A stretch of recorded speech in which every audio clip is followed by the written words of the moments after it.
All right, guys. Well, we got a special guest in the building. This man right here, I think is a whole inspiration for Dallas, for the younger generation, and I think for the world right now, man. You're just crushing it, man. Man, I appreciate that. Shout out to my guy, Jason. Introduce yourself, brother. Jason Nemes here, proud to be here, man. I'm grateful for the opportunity. Anytime I get a chance to be on a podcast and tell my story and whatever else comes up to new audiences, man, I say yes because you never know who you're going to inspire, and that's what it's about, man. It's giving it back. So, thank Yeah, you. yeah, for sure, bro. So I heard a little bit about you, and when I heard about you, it was kind of a bad time for me, to be honest with you. But your story just kind of like related so much to what I was doing, because I remember at the time you were kind of still doing a little bit of fitness content, Yep. and at that time I was doing a little bit of fitness myself. And then I saw you got into like door to door and built a massive, by the way, guys, #1 fucking roofing company. If I were to ever work for a roofing company, it'd be what? Summit Solutions, roofing and construction. Exactly. I've been saying Summit Solutions now. It's long, but yeah. Yeah, guys. When I tell you this man's leadership is just phenomenal, it's phenomenal. So, Appreciate bro, that. I just seen the journey. You know, I kind of followed you since then, and I've seen like the transformation of everything that you've built, and it kind of inspired my own journey because when I first saw your content, it was actually through Eric. Yeah. You know, Yep. and I don't think I've ever spoken about that, but that conversation I had with Eric, I met Eric at the gym. I'm like, yo, dude, like, your shit's phenomenal. You're crushing it. And it'd be dope to get a podcast. He's like, yeah, hell yeah, let's make it happen. Bro, I hadn't eaten like in 3 days. Yeah, I hadn't eaten like Why? in 3 days. I was in a bad time. Gotcha. I was in a bad time. I had lost over $500,000, got screwed over. I was a Damn. dealer. I was a dealer at the time for solar. And the EPC, which is the installer, they didn't fucking pay us a shitload of jobs. So I used most of my money to pay out the commissions to keep most of my guys. Yeah. And then, the rest of the money to maintain bills, certain things like that. Yeah, that's a tough situation to be in. I think that's the situation that nobody talks about when you own a business. For sure. Yeah. It's funny. So, with how much we're growing and expanding, yeah, like, I don't have a cash flow problem yet, which we never will, but it started, the bank account started getting a little lower to a certain point that it wasn't comfortable anymore, which we're always growing it, right? Yeah. But yeah, I mean, when you're doing multiple trades, because we don't just do roofing, we do all trades on the home. So we get a certain amount up front, but then when you're doing all the trades and salespeople are telling the customer the money's not due until everything is done at the very end, and it maybe takes, like, you have a commercial grade garage door and it takes 6 weeks to get, and then you're over here and somebody can't be over here till this time, and you have all these trades you're waiting on, and you got multiple six figures that you're waiting to collect. It's like, eesh. Yeah. Like, damn. So I'm like, hey, y'all, like, we got to get on it. We got to collect these checks. And then it's like, boom, like last week, multiple six figures collected. But yeah, I mean, as you grow and you scale, you just learn more and more. So that was Yeah. the first time I had run into something like that last week. Damn. Owning a roofing company, bro, one of my biggest setbacks on actually like ever getting into roofing was you come off a lot of money up front, don't you? Because you have to basically pay Not for the way we do it, baby. Oh, Well, I have a shit. special, so because of my background, Yeah. and relationships that I've had, I was introduced to a guy who runs the entire ABC branch in Fort Worth. He's the top guy. ABC? So ABC Supply Company. Yeah. So we had a breakfast meeting that my buddy set up for us, and with zero business history, we'll say, right? Like, I just started the LLC. I had no funding to prove. Like, I had no sales or track record in roofing to show him. But what I did have was best-selling author, my previous accomplishments, social media, right? My personal brand. We always talk Yeah. about branding is so important. Very fucking important. And so he saw all of this, and he pushed it through. He called the finance department through ABC. He's like, hey, push this through. They gave me the net 30. So sometimes you have up to 6. It just depends on when the order goes in on the month. But yeah, so, and we also always collect first check and deductible up front. Unless it's a weird situation, we get at least half. So usually our costs are covered, at least on the roof. But like I was saying, when you do a bunch of other trades and you're paying, and then you're waiting on the depreciation money, then you can start to run into a little situation. But I mean, So you're basically profitable right away. correct. At least break even right away. Yeah. You know, what's one thing I learned from a guy named Alex Smith was he was doing things different than a lot of other people. So From Simplicity? no, Alex Smith that's is Alex from Peters. Yeah, Spartan. Yeah. Yeah. So this guy right here, he was paying out his regionals monthly. So instead of them getting their overrides, you know, as the jobs are getting completed and all that stuff, he was paying them monthly. And he did 1 month that he would hold that and then pay them the next month. So I was like, damn, that's smart, because if you think about it, he's holding a lot of capital. And these As guys long as you don't have a spending problem. oh yeah, because if you have a Because spending you have problem- all this money sitting in your account, a lot of people go blow it, and that's why so many companies go out of business, because they're horrible with finances. See, all the stuff that I've bought, the exotic car, the jewelry, that's all come from personal account. I touch nothing on the overhead account. I touch nothing on the business account. That's all money that's moved over that I've personally made. So now that you brought up that point, what percentage would you say you actually pay yourself out? Not to be accurate, but a certain percentage you would pay yourself. I move whatever the commission is for me, I move it over, but like it's just chilling usually. Like I have a good amount just chilling, you know. So, well, I mean, usually like the most it'll be with the roofing company is like a 10-50-50. Yeah. Right? So 10% overhead back to the company for the company expenses. The top end is 50% to the sales guy or the manager, whoever it is that's running that job, and then 50% to the owner.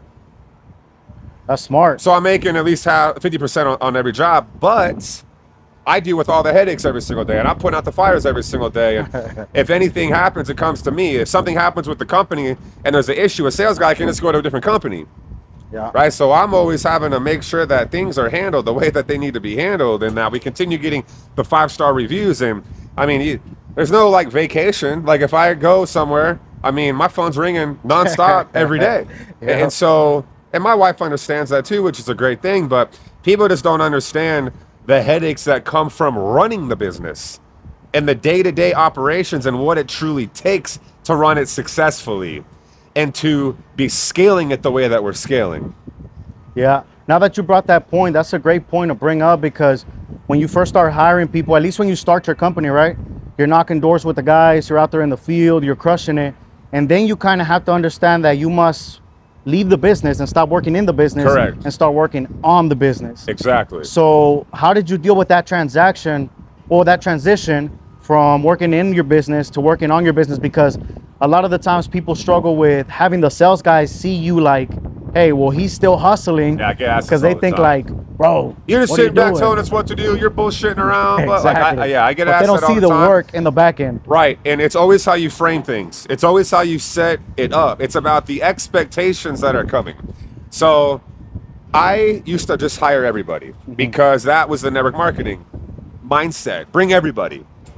I've lost multiple 5 figures doing that by just bringing everybody in and overlooking things that I knew were red flags, but it was bring everybody in. Like that's where I was. I've learned now to not do that, and I hire probably 10 to 15% of people, and I get blown up every day. Today I got asked about Indiana, Florida, Georgia. Just today I got messages. It's like nonstop every day. But now, and we're it's funny. So, and I would say winners only. So I went from like 20 to 25 guys at one point down to 4, and I was scared to do that. And some quit because like one went to the fire academy, you know, and just different things. But the other ones I weeded out. I was down to 4 people. So I'm like, this is totally opposite of my big goal of like, I need 100 people by this time. Eric would always be like, man, fuck that. Focus on the quality, blah, blah, blah. Anyway, so I had 4, and those 4 people did 51 deals the next week. 4 people, 51 deals, multiple 7 figures generated. And I'm like, okay, you know, it's winners want to be around winners.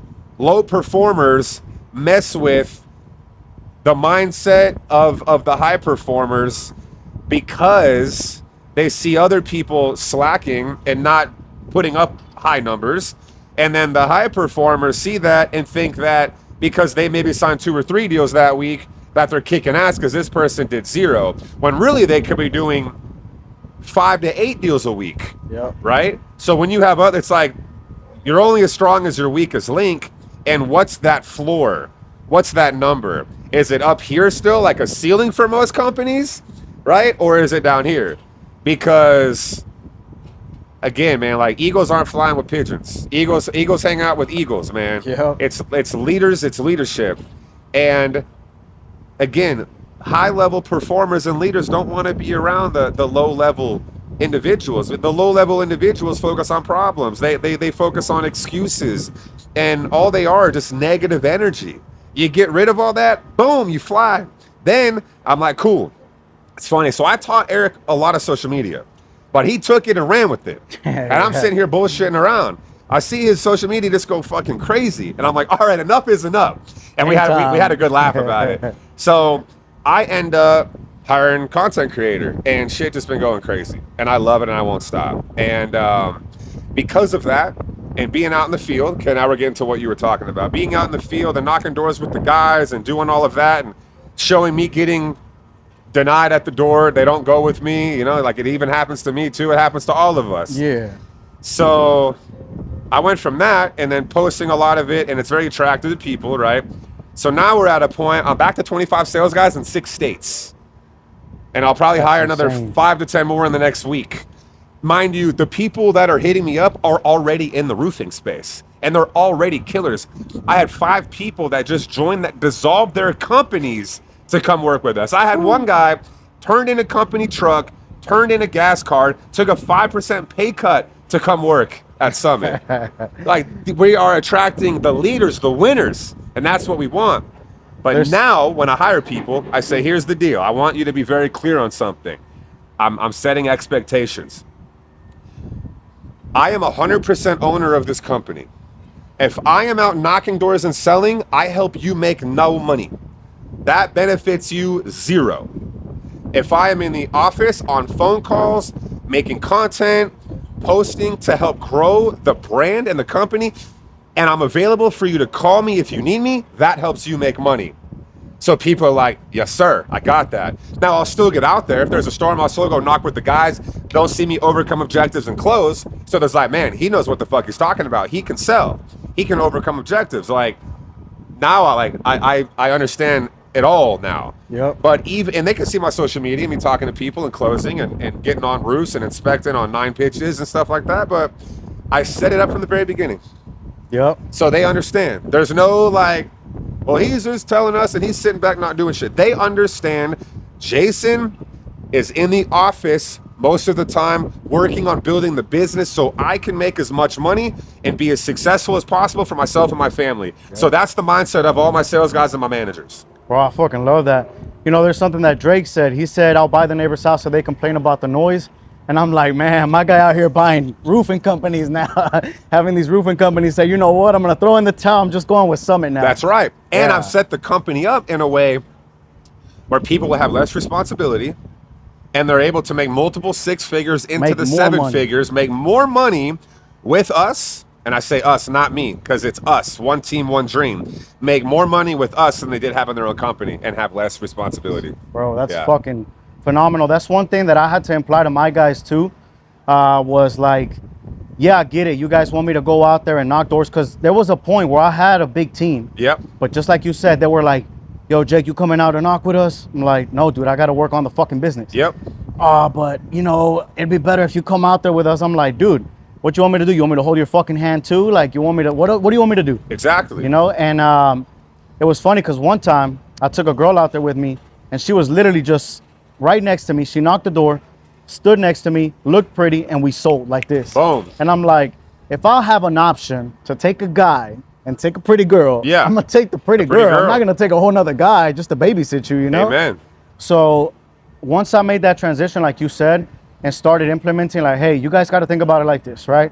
If I work on the business, grow the business, like you said, I hire more people, they come under you, they help you, That's you right. make more money. So you tell me, do you have a fucking problem with me helping you make more fucking money? And Right. if you do, this ain't the right fit for you. Amen. And if they Exactly. have a problem with it, I will say this is not the right company for you. Yeah. Bro, I'm not gonna lie. I've seen some of your guys, and they look like fucking savages. Bro, I got some killers, man. All of them are like they look like I've athletes. got some killers. Yeah. The guy you were with earlier, he works for you at the gym. Yeah. Bro, looks like a complete Yeah, savage. Hunter's great, man. His first month, he had never sold a roof. He signed 22 deals. Shit. 22 fucking deals. Never sold a roof before. Now, he's gone door to door, and he's sold in the car business luxury cars, multiple six-figure cars. So, not afraid of high ticket. You know, some people, I mean, of course we work with insurance, but like today I had a guy wire me $13,250 for a deductible. You know, sometimes it's uncomfortable to ask people for that money. And I'm like, hey, assume people have money. Like, you're getting a $30,000, $40,000, $50,000 roof for $5,000, $10,000, $15,000. Like, that's fucking great. And they selected it. So I heard one time, I had one customer with a $26,000 deductible. He ended up wiring me $30K the next day. But it's like, who would choose a $26,000 deductible? Somebody who has $26,000 to pay the deductible. Yep. Like, who got the fucking money for it? they got the money for it. Otherwise, you're just not very intelligent. Like, yeah. And I feel like if you can get over those hard conversations of like, time to get the money, yeah, you become like a phenomenal closer. Because it's always that part where you have to get uncomfortable and you have to ask them like, hey, this is how much it's gonna cost, or hey, it's time to pay this. that's right. Assume they have the money, assume the close, and if there's the objection, deal with it at that time. Yep. And I've also been out there in the field with my guys too. So when we got no finance options, Cruz actually went out there with me. I'm like, dude, you know what? I'm gonna go out there and let's see if I still got it. I haven't knocked doors in a long ass I like fucking to do time. that too.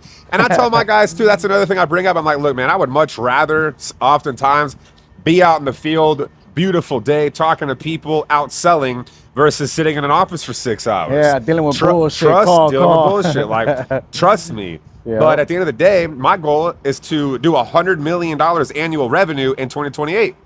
So that's why I work every single day purposefully to get there. I've been asked to merge or sell 8 times in the last 6 months. I had a $100 million company approach me. That's insane, bro. Yeah. So shifting a little bit more to a different subject. Yeah. Tell us a little bit more about your book. You wrote a book. How long did it take you to write that? It took a year. So from the incident that I had with the, you know what, my goal was to have my official book launch 1 year from that day. So April 4th, 2022 was my book launch party. And the The title Code of of the book? Behavior. The The what? Code of Behavior. Code of Behavior. Yeah. So the what 5 inspired essentials to unlocking a life of extreme inspiration, unlimited confidence, and endless victory. And the 5 essentials are goals, desire, discipline, confidence, and action. And so when you apply those, you win. And what was it? you?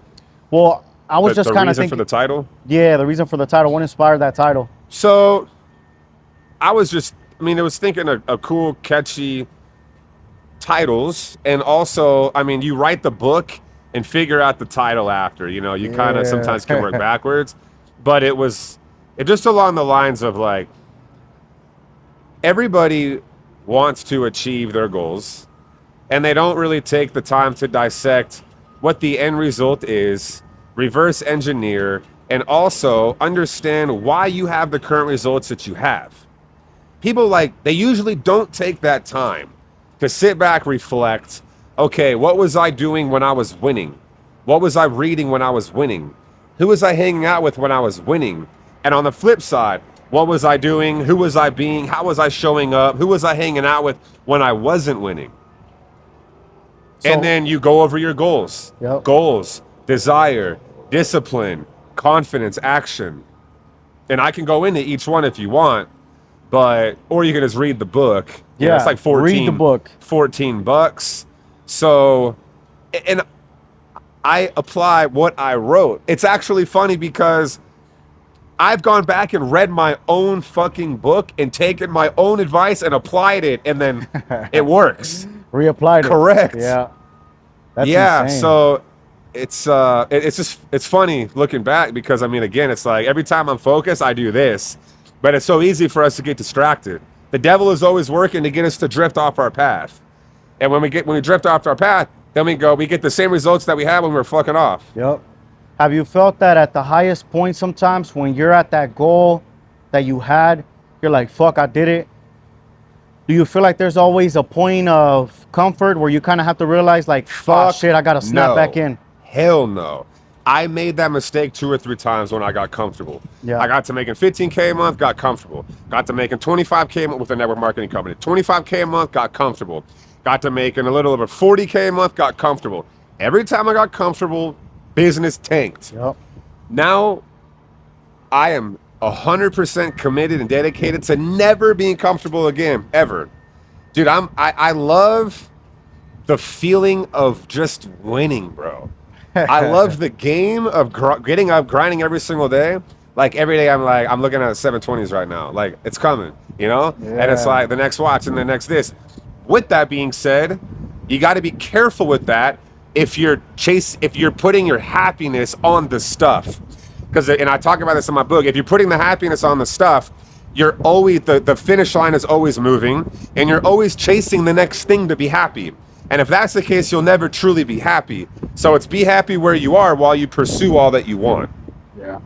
So getting emotionally detached from the actual, physical stuff. Yeah, dude, I've had nothing, bro.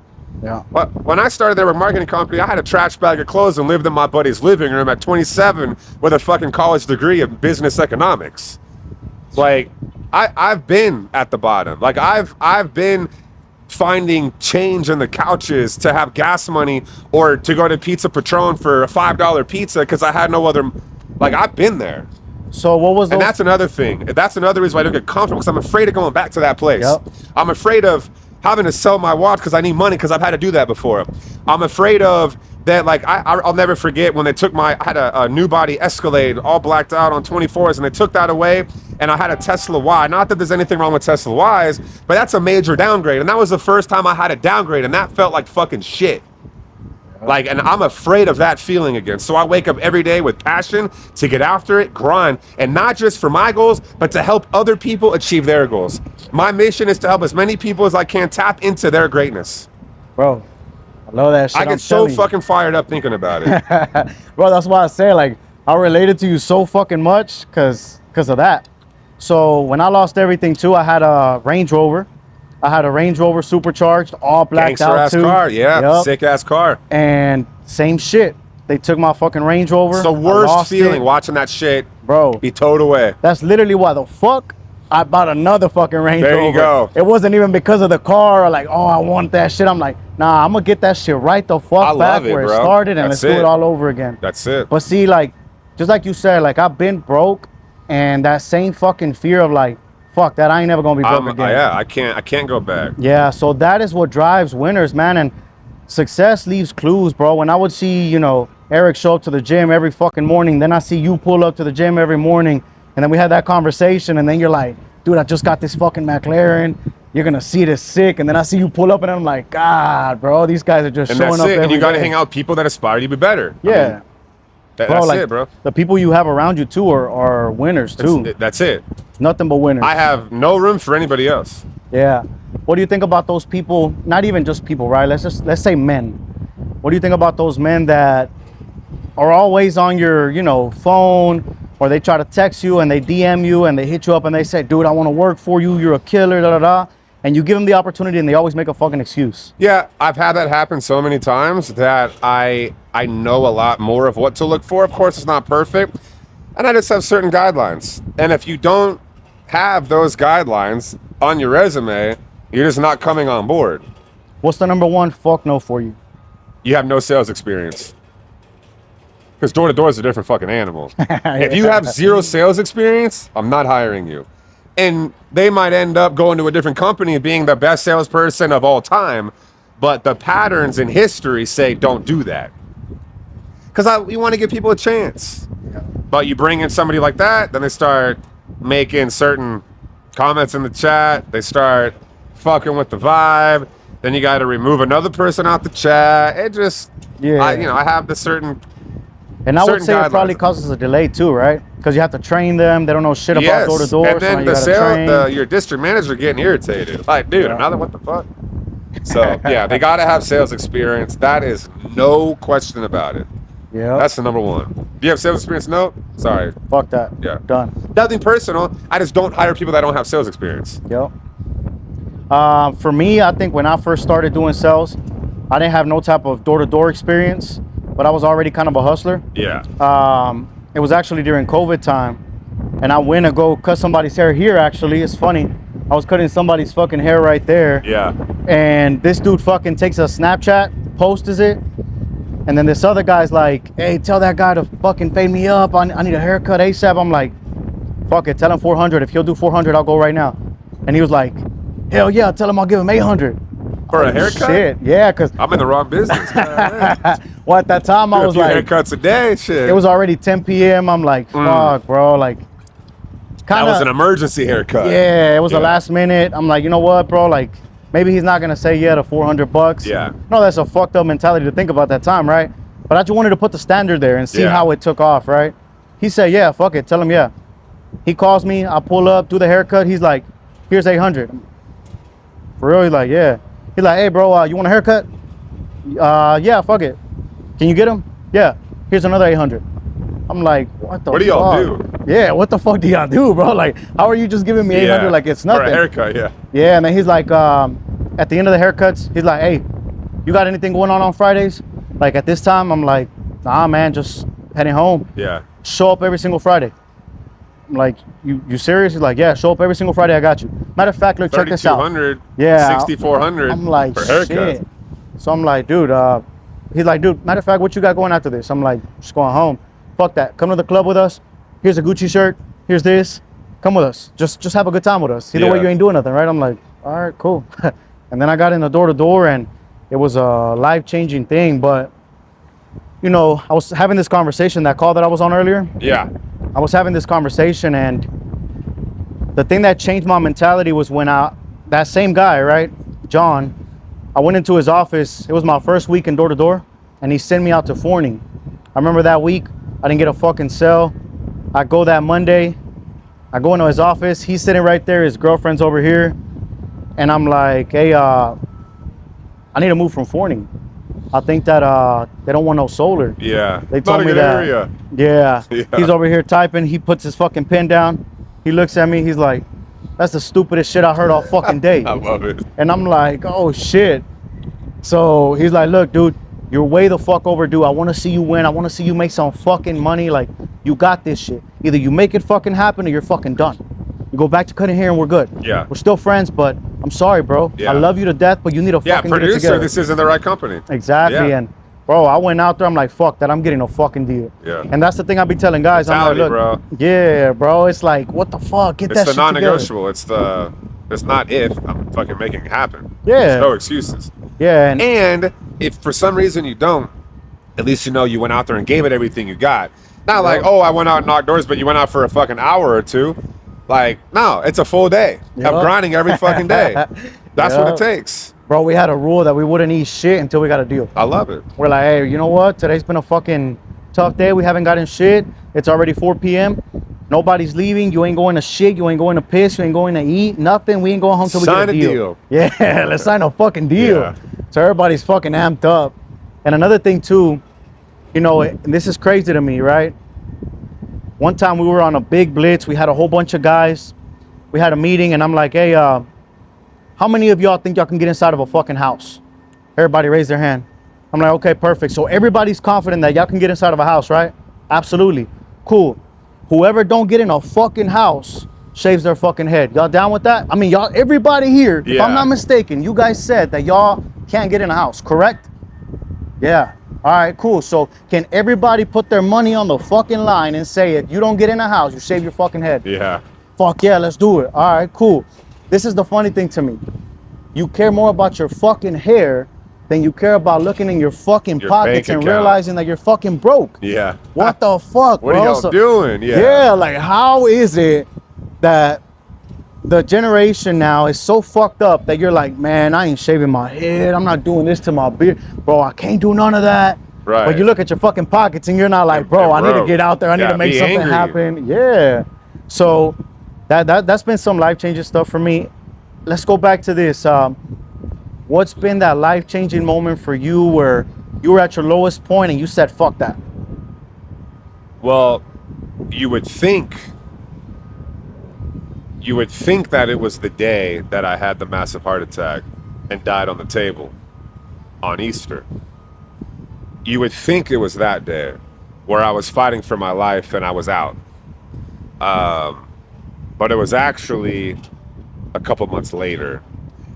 So Easter 2021, buddy of mine hits me up to go to the gym. So we went and worked out, and after we worked out, we played basketball. I noticed that something wasn't feeling right. I was having a hard time catching my breath, and I was like 240 something pounds at the time. I was bulking. I was going to start cutting like April 15th. Again, it was April 4th. So I'm heavier. I wasn't doing a lot of cardio. So I'm just thinking I'm out of shape while I'm playing basketball because I was tired playing basketball. But afterwards, your heart rate, blood pressure, everything should start to calm down, right? So I noticed after we're walking outside that it hadn't calmed down. My heart rate is still pumping. Yeah. I start noticing that getting a pretty bad headache. My arm's starting to go numb. So get in the car. I went to stop at a gas station because the headache was brutal. So I got some aspirin. I took it, and arm is super numb, and I have a pinched nerve in my neck still. So sometimes like if I do like this, it'll pinch it and cause my arm to go numb. So I'm over here like driving like this, and the person I was with, I'm like, look, something's not right. And then she was like, does it feel like the first time you had a heart attack? And at first I was like, no. And then after like a minute, I was like, actually it does. And I was just like, something's not right. I want to go to the clinic. And because it was Easter, there was no traffic. So I typed in the clinic, and I got there in 5 minutes. Fortunately, I chose the correct one. For all the listeners, the viewers, I hope you don't ever experience this, but if you do, you have to go, if you don't go to the hospital and you go to an urgent care, you have to go to an ER urgent care where they can't treat you for a heart attack. They have to have you drive to the ER or the ER urgent care or wait for an ambulance to come get you. Fortunately, I just happened to choose the ER one. I didn't even know, but yeah. I walk in, they're like, sir, how can we help you? I said, man, I'm pretty sure I'm having a heart attack. And he asked me for my ID, which is still kind of like BS, I thought. Yeah, like, dude, get me in the back. I'm having a heart attack. Yep. Anyway, I left my wallet in the car. I had to run outside back to the car. I grabbed my wallet, come in, give it my ID. Then they rushed me to the back. They hooked me up to the EKG, which is the, they put all the little sticky things on you. And I'll never forget that look on the doctor's face when he looked at me and was like, man, I'm sorry to tell you this, but you're having a severe heart attack right now.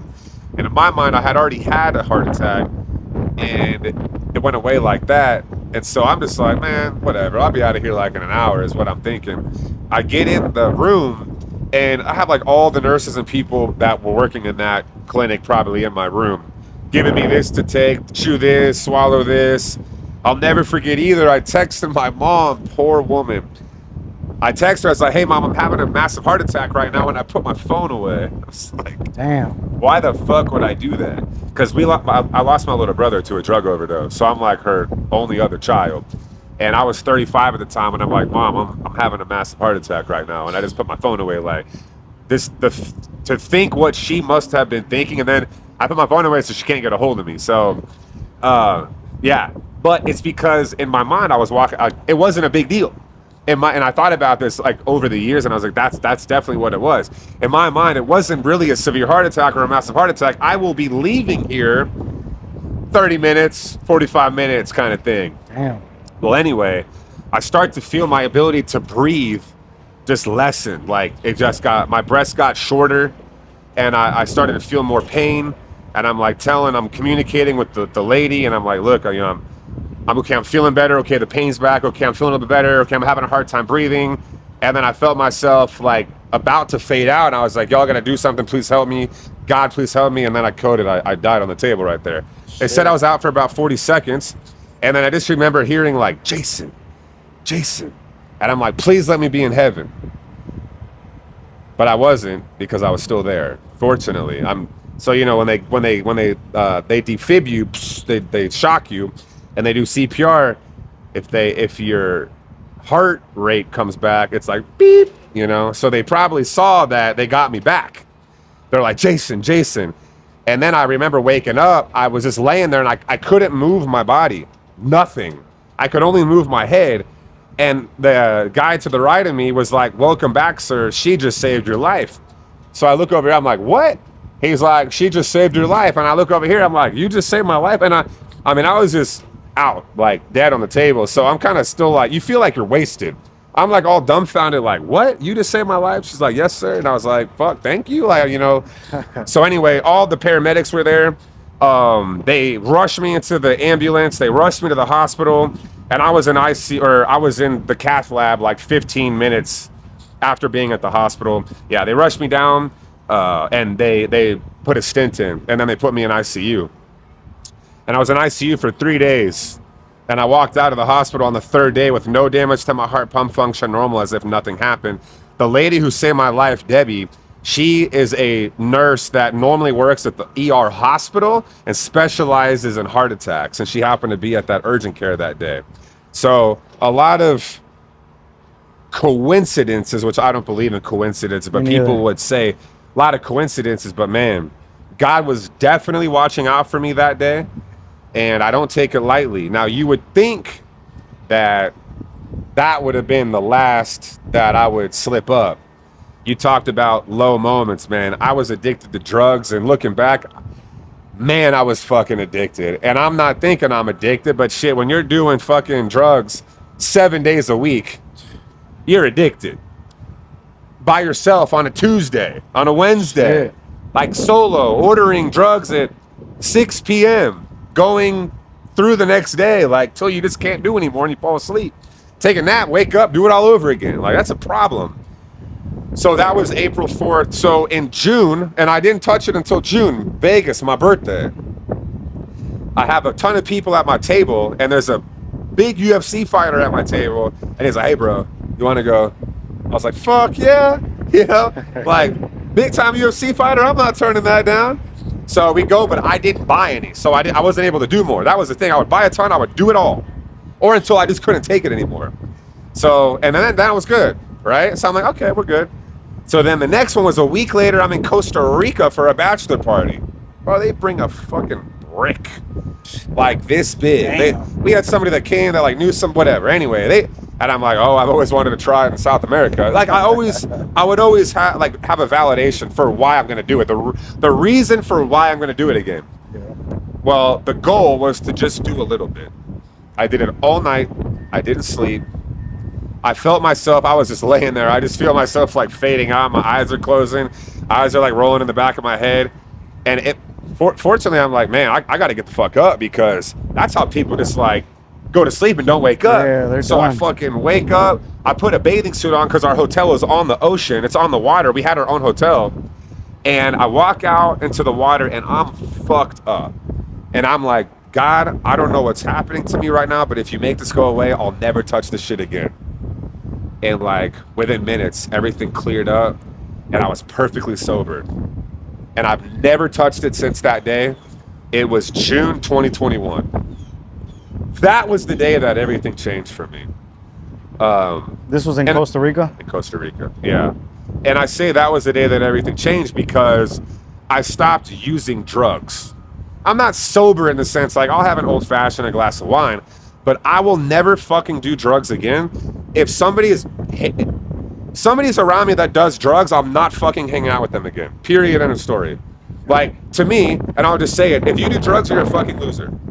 I don't care. And I was that person, because you are too weak to put the drugs away. The drugs have power over you, so you're fucking weak. Yeah. You know, and that's my mindset. And again, I can say that because I was that person. I was that weak individual. And I was able to, and dude, my life has gotten so much better. And from there, the next best thing and the biggest shift was the woman I married. Because of her, I have the McLaren. Because of her, I have no credit card debt. So 6 months into our relationship, I was 37 at the time. And man, I had no kids. Like, I'm tired of the bachelor life. It's fun, it's cool, but like it's not. It's old, you know. You want to build a life with somebody.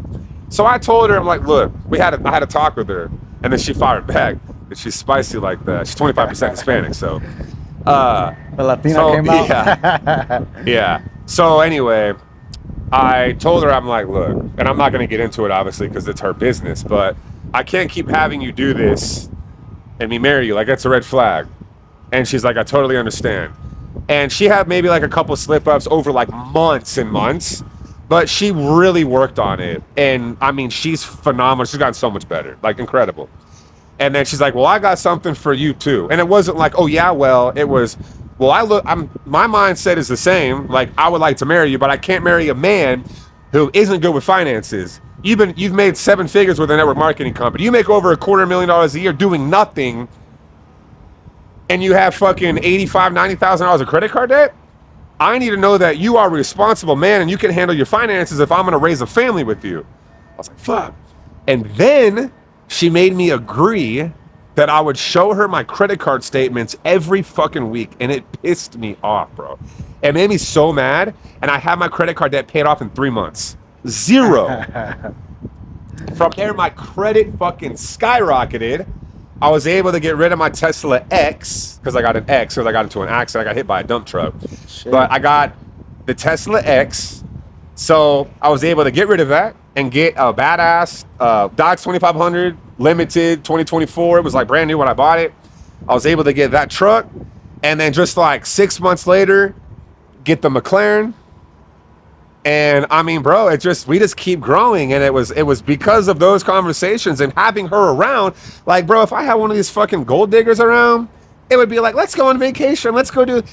Hannah's like, pay your fucking debt off. I like that. That's the kind of woman we as powerful men need.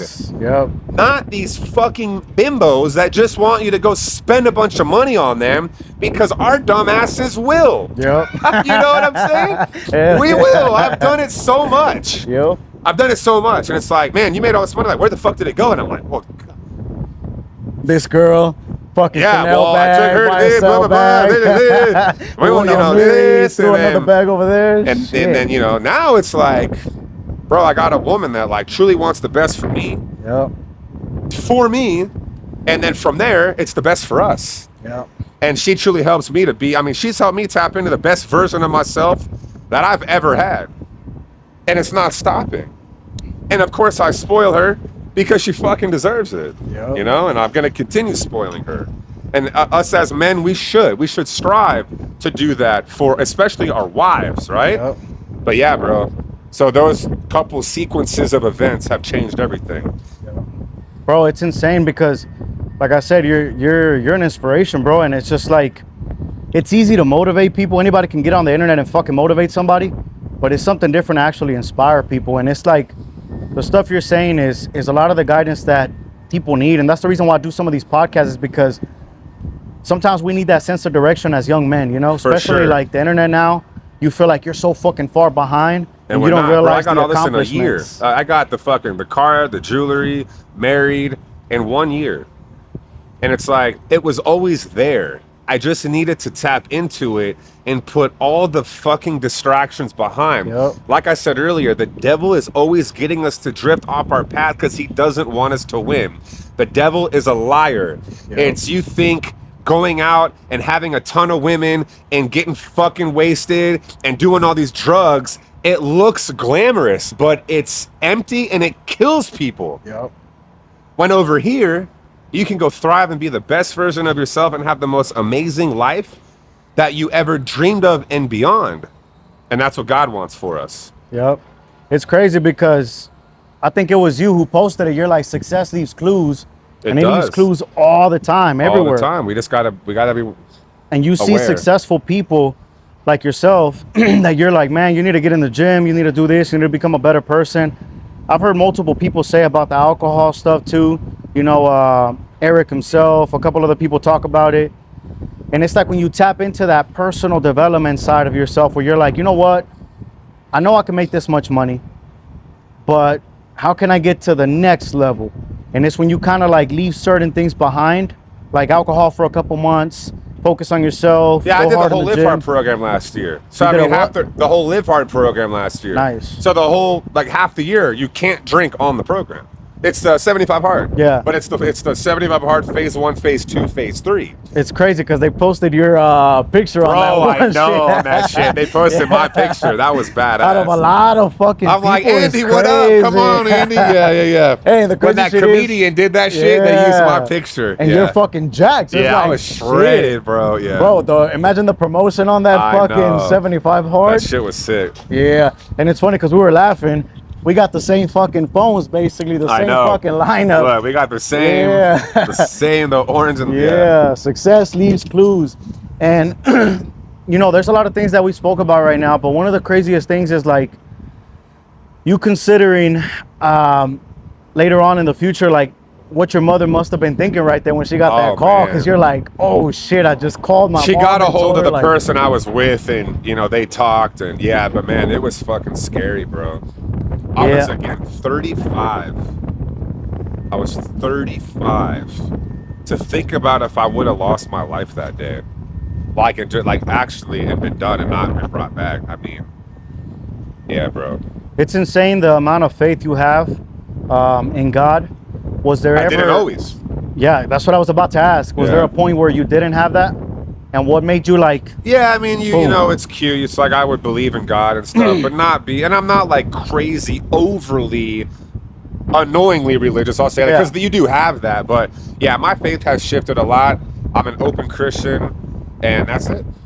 Man, it's crazy to me because I see some people who are over the top. Yeah. Right? Over the top. I say watch out for those people. I feel something's funny. Yes. Not always. No, not always. But a lot, there's, when people are over the top, I'm like, you're trying to like, you did some shit. Yeah, there's something you're trying to make up for. Yeah, and it's sad that it's like that, but I've just witnessed it more than once. Oh, same here. So again, I don't like to think that because there's nothing wrong with being on that level of your faith. Yeah. But people have ruined that in regards to like, man, they fucked lots of people over. They were scandalous. They stole lots of money. And now it's like, oh my God, I'm just like crazy Christian. And it's like, bro, like, come on, man. Yeah, you could tell they're trying to cover something up. Exactly. Yeah, and it's funny because the way that I see things now, and I tell this to people all the time, I'm like, man, you got to observe patterns. Everything has a fucking pattern. Yeah. When you have a business partner that you're considering to work with, look at their patterns. Yeah. If you've seen somebody else do the same bullshit that they're doing, 9 times out of 10, they're going to lead you to a certain pattern, either to win or to fucking lose. Right. You know, like I've seen multiple patterns where these people start their sales organization and, you know, the dealers and stuff, and they get this massive group of people. They build up, they're the most, you know, talked about sales group for a while, and then 3 months later, gone. Done. You know? And then 2 months later, another one comes around. Same shit.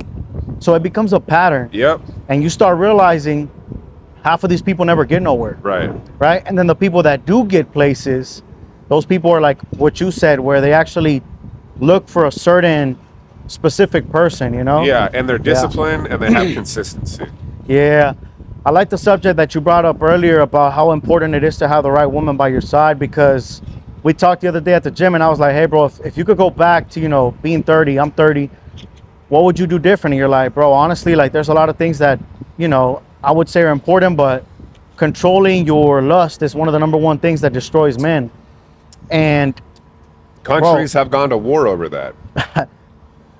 I bet. Actual, yeah. I mean, look at Troy, the movie Troy. Yeah. The brother brought the dude's wife back. Damn. And that's a true story. Yeah, it's actual wars that get with countries have happened because of lust of women. Yeah. It's crazy because, like you said, the whole factor of like having the right woman. I'm sure y'all will fact check me, but I remember Troy. His they brought the woman back, that blonde chick. It was in the movie. And I think that's when they brought all the ships to come after them, and that's when they had the fights. They had the war like on their turf. Damn. Yeah. I have to go watch the movie now just to see. Yeah, I gotta watch it now. If I'm wrong, just chop that out. You know, I gotta chop it out if I'm wrong. Yeah. Gotta watch that movie for sure. Yeah, it's a great movie. So that's one of the toughest subjects to to come about when it comes to entrepreneurs that are making a lot of money is like the whole because woman, yeah. woman subject is because you have to choose the right person, you know, because it could either make you or break you. If it's easy, you don't want it. Yeah, If they throw themselves at you, don't want it. yeah. And another thing too is like you said, we make so much money to a certain point where you don't give a shit about your credit. You're like, who gives a shit if I own 20,000? It's cool. I'll make 30 this week. Yeah. I'll make another 30 next week, and then that credit just gets worse and worse and worse, and then you got fucked up credit. I'm all in the 800s right now. That's insane. All 3 scores in the 800s. I saw you're ready for that black card. I'm like, oh shit. I got nominated for it. I had a call a month and a half ago with high-level Amex execs. Yeah. And they were like, is there anything else we can do? I was like, man, what's up with the black card? Like, I'm spending a lot of fucking money and I'm paying it off in full every month. Hundreds of thousands. This pay period, I hit 400. Seen that. And I have an 800 plus credit score on every score. So they were like, why do you feel like you're a good candidate for a black card? And you would have thought I had a full out written speech that I practiced and recited over and over again. And they were like, well, sir, we got to admit, you're the perfect candidate for a black card. I'm like, no fucking shit. Where's it at? So they're like, we'll put a nomination in for you. So they put a nomination, you just wait. You wait to get a phone call and get invited. But so, yeah. for people that don't know what the hell a black card even is. Yeah, I think there's 25,000 people in the world that have one. The Centurion card. And it's what been is a the goal of mine since I qualification? was 20. Well, first of all, you can't fake a black card. You have a black card, like, you're doing some big shit. I mean, it's unlimited. You could buy a plane with it. Now, they might call you and be like, oh, did you authorize this transaction for a $2 million or $5 million or $8? Yes. Fucking jet. Right? Yeah, and you can go buy a car with it, a jet, whatever. So, man, it's been a goal since I was 20, and I love accomplishing goals. I was working at Morton Steakhouse at 20 years old, downtown Dallas, and somebody busted that out and put it in the thing. I was like, what the fuck is that? And then somebody told me, whose card is that? I'm like, that's that guy right over there. They're like, oh, shit. So I'm like, man, I got to have these one day. Like, I want one day. And, yeah, I mean, the perks that come with it, like, and the Centurion, you call their Centurion number. I mean, if somebody, like a hotel, they got an event going on, whatever it is, restaurant, they're fully booked, and the Centurion calls and says, we need a reservation for 2 for Mr. Nemes, and they know it's with Centurion, bro, they're making a room for you immediately. It's just like damn, yeah, presidential shit. Oh, dude, yeah. That's insane. It's top notch, bro. It's crazy that you actually had that mentality at 20. a young age. Yeah. I didn't know how I was gonna get there. I was waiting tables, Waiting tables. But then when I turned 21, I started door to door. What'd you do? I was selling Verizon Fios when it just came out, and AT&T Uverse, and we were rocking and rolling, bro. We were crushing it. But with fiber, if they don't lay new fiber out, you can only knock the same door so many times, day after day after day. So yeah. You started door to door when you were 21, Yeah. and then after that, what'd you do? From 21 to 23, I was going door to door. Everything went to shit, lost everything. Moved back into my mom's house. That's when I went back to college. From 23 to 27, I went to college. Graduated December of 2012 with a business economics degree from North Texas. Got into the corporate world, selling digital media advertising. Realized that was not what I wanted to do. Then I ran into my boy with the network marketing business, and I got rocking with that. But yeah, and then right before I started months before I started my roofing company, I was going door to door, and I had a team, and I was doing alarms. And I actually set a record like my second month in. Well, I did 20 plus installs in 1 week. I was like the 74th person to do it in the entire company out of thousands and thousands, like all time. And I did it like month 2, it's like. What was commissions on that? I think that week I made $14K. Not bad. And what's the highest you saw? What's the highest commission you saw when you were doing door to door without your company? Not your company, but like working for a company. Well, when I was selling Fios, there was a guy a couple above me named Kalen Schultz in the 2020 companies. And dude, he was making like, I think it was like a couple $100,000 for the month. And he was like 22. It's like, fuck. I was 21, we were like almost the same age, and we would party together too. But he had some bread, man. Yeah. If you had some advice to some of the people that are going through certain obstacles, right? Because you talked about you lost basically everything again at what, 23? Everything went to shit at 23 So I went back. Well, everything went to shit, but then for the company. I wasn't. Yeah, and then I moved back in with my mom. So it's like things went to shit, but I still like I had something like to somewhere to go. I would say living in my buddy's living room at 27 with a college degree was pretty fucking embarrassing. My grandma and my great grandma bought me a bed, and they bought me a bed, and the bed was in my boy's living room. It was a 2-bedroom, 1-bath with 2 other guys, and my bed was in the living room. That was pretty fucking embarrassing. That was pretty low. Damn. That was rough. Yeah. I think for me, whenever I lost everything, I had that conversation with Eric. You know, I had that podcast with Eric. I had an A like in 3 fucking days, but I'm crazy. like, this is fucking important. I got to get this fucking podcast in with Eric, you know? And mind you, I had already made money before. It wasn't like I was just... I had too. I mean, I did pretty well with the door-to-door. Yeah. Yeah, I had made money too. So when that happened, and I talked to Eric, I got a lot of game from him. But then I went back to my mother's house for like a week. And it really fucked me up because I'm like, dude, my first year in door-to-door solar cells, I made 1.2 million. I cleared $1.2 million.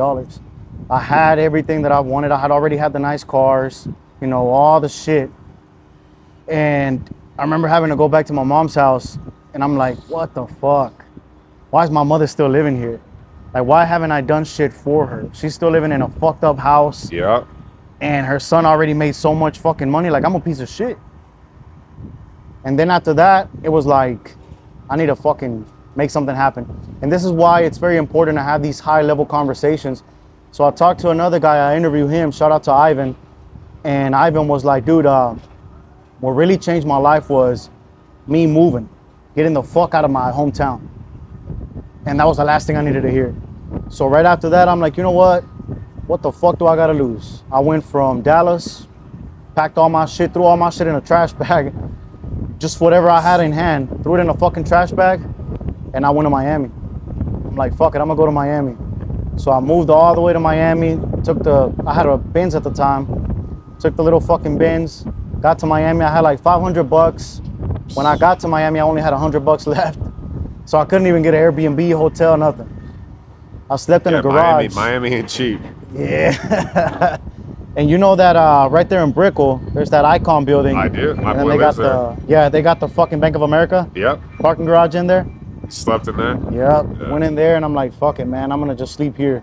Next morning, it was hot as shit. I woke up. I'm like, you know what? I'm gonna go to the gym. So I went a Boxer. Yep. And badass gym. They're like, yeah, it's $500. I'm like, oh fuck, what the fuck? $500 to sign up. I'm like, oh shit, all right. So I remember I had a fucking guy hitting me up and he's like, dude, like I want to get mentored by you. Mind you, I don't fucking mentor people. I'm a sales guy. I sell solar. I do door to door. So I'm like, man, I got a guy that told me he wants me to mentor him. Fuck it, I'm gonna go ahead and do it. So I'm like, yo, bro, if you want me to mentor you, this is the price. I had already closed him out though, you know? So he's like, yeah, fuck it, I'll wire it right now. So he sends me the $2,500 wire. I'm like, oh shit. I get the wire. First thing I did, go get that membership. Damn, yeah. Yeah, okay. Bro. So I got in the gym and that energy was just different because I'm like, damn. Like, the gym is the best medicine. Yeah, and then you see all these dudes. Good quality food. Yep. The gym. Bro, the cars outside. Cars outside, the Super people cars, inside. Yep. Yep. Everybody's fucking attractive. Boxer. Yeah. They take care of themselves. Everybody in that gym. Yeah, so that's what really fucking did it for me. And then after that, it was just up from there. And the funny thing is, everybody thought I was doing fitness coaching, but I put kind of like a facade out there, and I had everybody put in a hashtag called Rich Off Pull-Ups. Had everybody doing fucking pull-ups, started a trend. But really what I was doing was I was teaching everybody door-to-door sales. So then I built a fucking door-to-door team in Florida.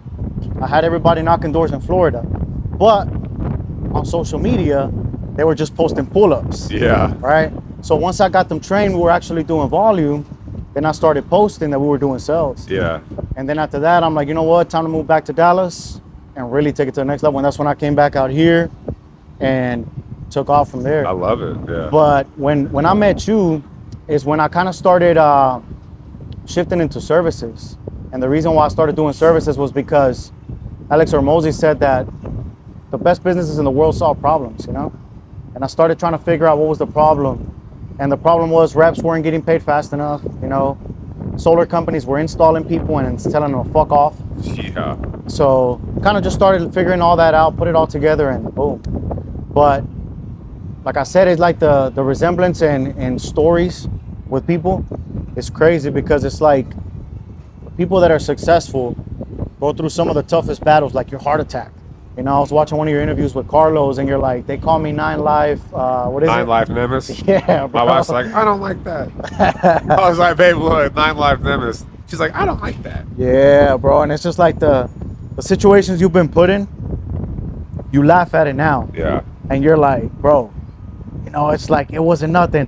When you're talking about your heart attack, you're like, oh yeah. And I texted my mom, and you start laughing. You're like, yeah, but I didn't even think about that till later. Mom, I'm having a massive heart attack. Phone down. Yeah. Like, what the fuck? I'm all right though, guys. Yeah, Am I alive? We're good. What are you thinking? Not even that, but I'll be okay. I love you. Not even an I love you. Like what? Yeah, bro. That might have been the last time she ever communicated with me. Yeah. It's crazy to think about, bro. It's the mentality. Yeah. The mentality you have. But man, it's insane to be able to hear the testimony, and then just kind of like watching your journey, bro, and also watching you accomplish everything you've kind of put out there, you know? Thank you. Next year will be fucking 10x. Yeah. What's been the biggest shift when it came down to your personal brand? Because earlier you said personal brand is a very important thing. Yeah, consistent content. Not being afraid.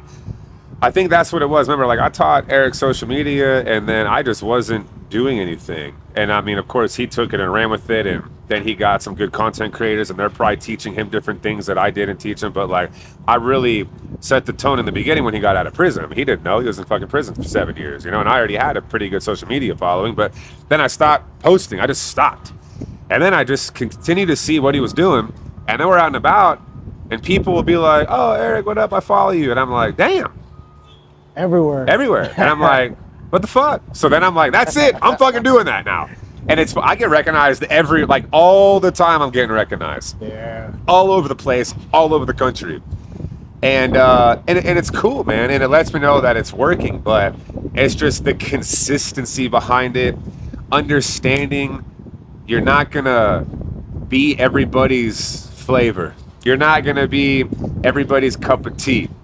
You're gonna post, and you're gonna have the people that love you. Your vibe attracts your tribe. You're gonna have the people that love you and support you, and you're gonna have the people that are just keyboard warriors and they're talking shit. And like Joe Rogan says, I think it's Joe, post and ghost. And I used to pay it attention. I used to get on there and fire back. I'd be like, man, fuck you, you know, like, or like defend myself. And Carlos was like, you know, because he's done some mentorship with me, and we're just good friends now. He's like, signal versus noise. He's like, bro, that you saying anything back for what? What are you wanting to accomplish? Does it help you do that, or does it help you in your marriage? Why the fuck are you giving it attention? And sometimes I reach it, I'm like, ooh, signal versus noise. It's not gonna benefit me. So now I only respond to positive comments, and I just ignore all the other stuff. But when it comes to like actually doing it, a lot of times people just have the fear of, what are people going to think? What are people going to say? Am I going to look stupid on camera? What are people going to think of me? And just all the things. I was looking for a better word, but just all the stuff that we're making up in our minds of the different scenarios that can come up, and it's just a faith versus fear. Yeah. And it works. I mean, it has transformed everything. It's insane because you get a lot of the comments, and if you read a lot of the comments, Bro, I got so many fucking haters. yeah, a lot of the comments, if you really think about it, when you take the time, right? Because I don't take the time to look at comments either, especially like I the ones that stopped. blow up. Yeah. Yeah, I'm like, The I'm videos not that reading. go crazy, you Yeah, get the I'm not most hate reading on that them, shit. yeah. It's too many fucking But comments. the cool thing about it is it helps the algorithm. Oh yeah, 100%. When they're on there just blasting you, it helps the algorithm. But it's also like all these people that do that, all the people that they don't even know who you are or what you're about. Yep. It's like, why don't you take the time to ask questions? You might learn something. Yep. I, But all I the people actually that might comment have negative, I might have overcome something that you're dealing with right now, and that's why you're talking shit. But if you would just ask some questions, you would learn who I really am. Like, which I'm the same on social media as I am in person. and it would help you. Yeah, dude. I just people are funny, man. Yeah. People would rather Talk bitch, shit. moan, and complain and talk shit when it's like you're gonna continue living a miserable life when that's the space you come from. Yep. You continue being a fucking loser, just Like, I'm commenting. gonna continue winning. You're gonna be really, really pissed off every year when you see me because Yep. it's gonna be just getting better and better, and companies bigger and bigger, and then you're gonna start commenting on my sales guy stuff because they have more than you ever dreamed of, and you know it's just like because we're growing a massive badass company. Yep. It's insane Stop because being a hater. all the people that comment and say the negative shit usually are the fucking losers, and they're the biggest fucking people problem. that are doing better than you aren't hating on you. It's Exactly. people that are doing worse than you. Yep. Losers focus on winners. That's right. Winners focus on winning. Amen all day, baby. Yeah, it's something I've noticed too. It's like you pay attention to some of the people that comment the negative stuff, and it's always the fucking losers. I'll go look at their page every once in a while. Just be like, man, I could Same. just. I'm like, come on, bro. But I'm like, okay, I have a funny story. I was on one day. This motherfucker pissed me off, and he said something, and I think I made a smart ass remark like, "Bitch, my chain's worth more than your fucking car. Shut your ass up." It was something along those lines, super disrespectful, out of character. And another one of my followers commented.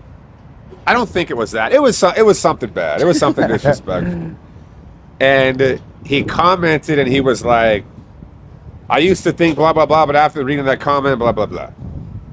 And I took a second to think. I was pissed reading his comment. Like, man, fuck that guy. And I was like, man, he's right. I deleted the comment and I sent him a message.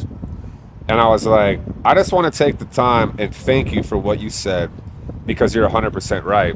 And he and I had a good conversation. He's like, dude, I think the exact same way, but people like myself are watching. Like, you're an inspiration. You can't do shit like that. Can't get out of character. You can't get out of character. You can't let people have power over you because by him saying something or whoever, if it has you do that, like, bro, he's got power over you. He's getting you out of character. You're operating from emotion. You can't operate from an emotional standpoint, from an emotional state, ever. You got to stay neutral with your intimate relationships, with friendships, with family, never off of emotion because that's when you're out of character. Yeah. I deleted it. I thanked the dude, and I haven't made a comment like that since. Honestly, I think it was a different comment. I can go back and look at my messages. The chain one, I think it was one that I thought about saying and I didn't. But it was something along the lines where I was very out of character and disrespectful to that guy. That shit's crazy. Huh? That shit's crazy. Yeah. Yeah, but I agree though, because I've had those moments too where somebody say some shit and I'm just like, this motherfucker, I'm about to let him have it. Today is not the day. 100%. And then it's like you got other followers, that people that look up to you, respect you, you inspire them, and they see you do that, and it's like, oh man, you can't. We just as leaders, you can't do that. that's great you said that. That's a really great point you said that, because I remember that when my first video went viral, I had like a couple of comments that I read, and they were like, he's a great inspiration, but he needs to stop cursing. And I'm like, shit. But I think for me, sometimes it's the passion, right? I think that's something I want to work on 2026. I told myself I wouldn't cuss, and sometimes I do cuss. So I'll tell you this, my most viral video that he shot, my man Brandon, he shot it. I knew a good conversation was about to happen. I was like, Brandon, get this. And I went off, and I'm cussing like crazy, and I never do that because, which I have today, because I get passionate. I don't even care. Yeah. And it's because of this moment that, like, I don't care. That was the most viral video that I think I've had, and that hit nothing but blue collar space. I get recognized from that video more than anything. Which one is that one? Is that the one that I won't hire people? Yeah, stuff like that? Then bullshit losers. Yeah, then dipshit losers. I love that. So he sent me video. the video, and I watched it. I was like, golly, I'm cussing like crazy. Like, I don't know about that. And I was like, F it, screw it. I was like, fuck it, I'm posting it. And I posted it, and that shit just took off, man. Yep. It went, yeah, it had like almost 200,000 views, which isn't crazy viral, but it's who is seeing it that matters. Yeah. And bro, like I get, a lot of people recognize me from that. Like I would rather have 4 or 5 badasses than a bunch of dipshit fucking losers. It was something like that. And yeah, that shit, that video was hot, man. It had some traction to it. It's because the passion behind it. Yeah. You know what I'm saying? It's like that fucking passion that you have where you're like, dude, I'm just being genuine with you. Yeah. I'm telling you how it is. And I think that's what hits people the most is, you know, people nowadays on the internet are so unoriginal. For sure. Yeah. I was also thinking about like how much I had been screwed over, like, cause that's where the passion was coming from. Then like the dipshit fucking losers, I'm like, man, I housed this dude for 2 months and he fucking dipped out, didn't sign one deal and started blasting. Like I started thinking about all those times, and it just got me so heated. And so yeah, you got the passion. You can have passion without cussing, but it was just what happened in that moment, and it was so natural and authentic that yeah, people felt it because that's exactly what it was. It was authentic. Yeah, I remember seeing it pop up on my For You page. Bro, that shit I'm went like, crazy. oh shit, this video's going insane. It went crazy. Yeah. Yeah. Brother, well, it was great having you. Man, I appreciate it. Thank you. And aside from, you know, the podcast and everything, just wanted to tell you, man, keep doing what you're doing and inspiring everybody. Thank you. You as well, bro. You're an inspiration, man. You're doing big things yourself. So I appreciate it, man. I just want to get to a point where I can be like, you know, yourself, Eric, to that point where you write books, inspire, and more than that, see things for what they are versus what people paint them to be, you know? yeah. And it's good to have genuine people like yourself, man, because a lot of the times people who look up to us, they're afraid to come up to us because they're like, fuck, man, he's this person or that or even person. afraid to message us. Yeah. I have people like, oh my God, I can't believe you responded. I'm like, bro, you're not gonna I'm a get real a bot person, with bro. me. Like, I'm real, I'm authentic, I care about people. Yeah. I care about people's success, their well-being. Dude, I had a speech one day, like I had a speaking engagement, person came up to me and they told me they were gonna take their life. Shit. They were planning on taking their life after the event. Somebody invited them to the event, they're like, fuck it, I'll go and I'm gonna end my life afterwards. And after hearing my story, they came and they told me like, hey man, I just wanted to come tell you this. I was gonna end my life after I left this event. And after hearing your story, you gave me hope again and I wanted to thank you. And it's shit like that just, I do stuff without being paid. Because I do want to make an impact, bro. God kept me around this planet for a reason, and I want to give back and help as many people as I can. Yep. I love that, bro. And it's that kind of stuff that really keeps you motivated. Yeah. You know, that keeps you going. And I want to give everybody a cheat code, right? This is a cheat code that I'm going to give everybody because I feel like people don't know how to approach people like us. So I'm going to give the biggest cheat code there is, right? Because people are like, how do you go up to somebody? How do you go up to, like, you know, Drake, celebrities, people that inspire you and motivate you? And the first thing they want to do is they want to do business with you. That's the worst fucking thing you could do. Because first off, you're going to fucking annoy us because we handle business all day. Unless you bring me a huge roof to do. Exactly, right? You know You bring us a fucking deal. You bring me a bring us big-ass deal, roof, let's go. man. We have a great conversation. Yeah, hell yeah. here. What up, bro? So one of the biggest things is, like, when you approach somebody that you admire, have a genuine conversation. Yeah. Like, yo, bro, what are you hitting, man? How the fuck do I get big like you, bro? Yeah. Like, shit, man, I see you crushing it. And that's like the genuine friendship. And one thing for me is, if it leads to business, great. Great. But yeah. if it don't fucking lead to business, then it shouldn't be fucking business. That's right. Just have a good conversation with the person, you That's know? it. And that's the biggest fucking cheat code that I could give when it comes is. down to approaching people like Just be us. genuine, have a good conversation. Yeah. Don't make it about business. None of that. Make it casual. And yeah. And have great friendships. Yeah, and I have people that come up to me and they're like, hey man, I follow you on TikTok, you're the roofer guy, right? I'm like, yeah, that's me. And it's like, man, I love watching your content, you inspire me. And I'm always like, man, I really appreciate that. Thank you for letting me know and showing me support. Like, thank you for the support. And then we get into a conversation. Yep. And then also, bro, you've given out a lot of free game too. You've given out a lot of ways to brand because the hats, I got it all for you. I'm like, damn, man, everywhere he goes, he could go to the fanciest fucking dinner ever. Bro, Summit. I'm fucking rocking my brand, dude. Yeah, and I'm like, everywhere I go. The only time I'm not, if they don't allow hats. I need a a cowboy hat. That's like Summit Solutions. Yeah. But bro, it's been great having you, man. Yeah, thank you again, I bro. appreciate your friendship. For sure. I appreciate Thank you. everything, and hey, let's keep crushing Much it. love. Absolutely. Yes, sir. Yes, sir. And shout out to the guys behind the camera too. Yeah, much love to y'all. Shout out to you guys. Let's fucking go, bro. Yeah, good shit, bro. Yes, sir. Appreciate you having me, bro. Yes, sir, man. Thank you for having me. It's beautiful out here, man. Yeah, a great fucking podcast too. Hell Shit. yeah.